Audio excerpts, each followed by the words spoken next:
مگر جب الیکشن ہو جاتا آسمان پہ تارے رہتے، یہ زمین کے تارے غائب ہو جاتے پورے کے پورے۔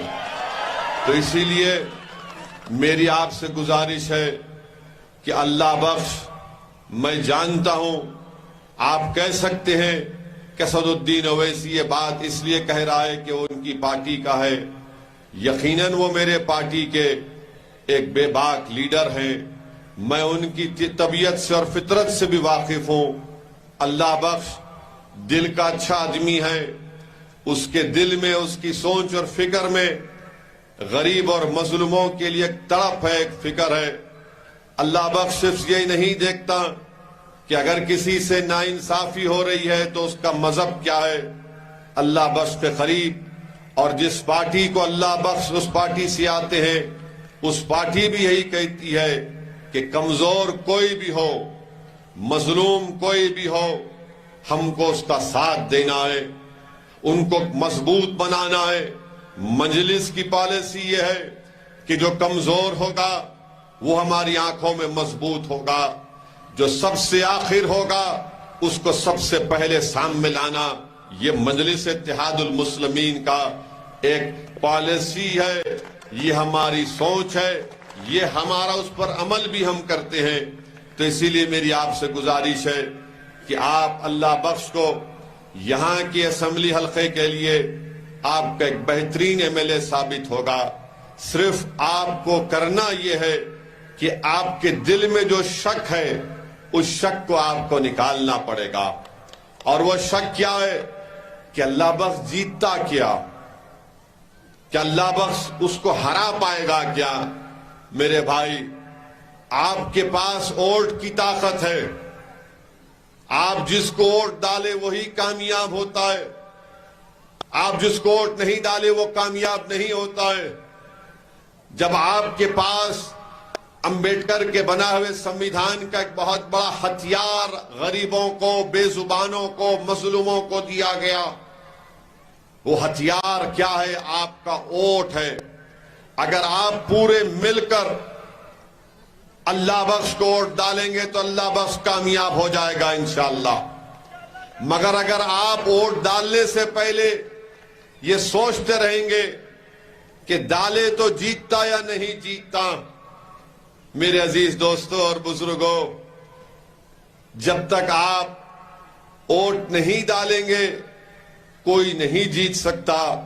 اور یہی کشمکش رہتی ہے، ارے میں اس کو ووٹ ڈالنے سے وہ کیا ہوتا، ادھر کیا ہوتا، کو انہیں تو نہیں جیت جاتا۔ میرے بھائی یاد رکھو، جب کسی سے محبت کرتے نا، تو جب محبت کسی سے کرتے تو یہ نہیں دیکھتے کہ محبت میں کوئی جیے گا یا کمزور ہوگا یا کیا ہوگا۔ جب محبت کرے تو آنکھ بند کر کے محبت کرو اور پورے اعتماد کے ساتھ اللہ بخش اور مجلس کو ووٹ دو۔ جب آپ ووٹ دیں گے آپ کی اہمیت بڑھے گی، جب آپ ووٹ مجلس کو دیں گے آپ کی طاقت بڑھے گی، جب آپ متحدہ طور پر مجلس کو ووٹ دیں گے تو پوری پارٹیوں کو معلوم ہو جائے گا کہ اب کمزوروں اور مظلوموں کو B J P R S S سے نہیں ڈرایا جا سکتا۔ جب آپ مل کر ووٹ دیں گے تو بی جے پی کو بھی معلوم ہو جائے گا کہ اب یہاں کا غریب اور کمزور اپنی ایک سیاسی آواز کو پیدا کر رہا ہے، اپنے نیتا کو کھڑا کر رہا ہے، تاکہ کرناٹکا کے ان تمام فرقہ پرست، موقع پرست، ان تمام میر جعفر اور میر صادق سے مقابلہ کرنے کے لیے۔ اور یاد رکھو میری اس بات کو، تم ٹیپو کا نام سن کر چیخ مارتے ہو، مگر تم کو معلوم ٹیپو کو مارنے والا، ٹیپو سے غداری کرنے والا کون تھا؟ کون تھا ٹیپو سے غداری کرنے والا؟ کیا نام تھا اس کا؟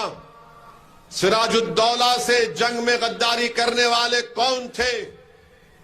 سوچو تھوڑی دیر کے لیے۔ ٹیپو سے اگر غداری نہیں کرتا تو ٹیپو وہ جنگ جیت جاتا۔ سراج الدولہ سے غداری نہیں کرتے تو سراج الدولہ بنگال کی وہ جنگ جیت جاتے۔ کون تھے، ان کا نام کیا تھا؟ ان کا نام میر جعفر اور میر صادق تھا۔ تو یہ غدار ہمارے درمیان میں ہی ہے، ہمارے درمیان میں بھی نکلتے ہیں، اور ان کا ایک ہی کام رہتا ہے، جب ہم کامیابی کی طرف جاتے یہ لوگ پیٹھ پہ خنجر مارتے ہیں، کیونکہ یہ ایمان فروش ہوتے ہیں، غدار ہیں، اور ان غداروں کو آپ کو پہچاننا پڑے گا۔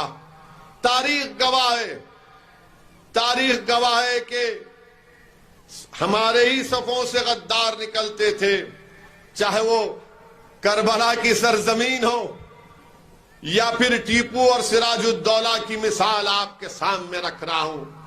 میرے عزیز دوستوں اور بزرگوں، اسی لیے آپ سے اپیل کر رہا ہوں کہ متحدہ طور پر اپنے ووٹ کا استعمال کریے۔ مجھے ابھی بتایا گیا کہ ہمارے کولار کے 2 کارپوریٹر بھی، ایک کارپوریٹر کانگریس میں چلے گئے۔ میرے کو سمجھ میں نہیں آیا بیچارہ کیوں دوڑ کے گیا ادھر۔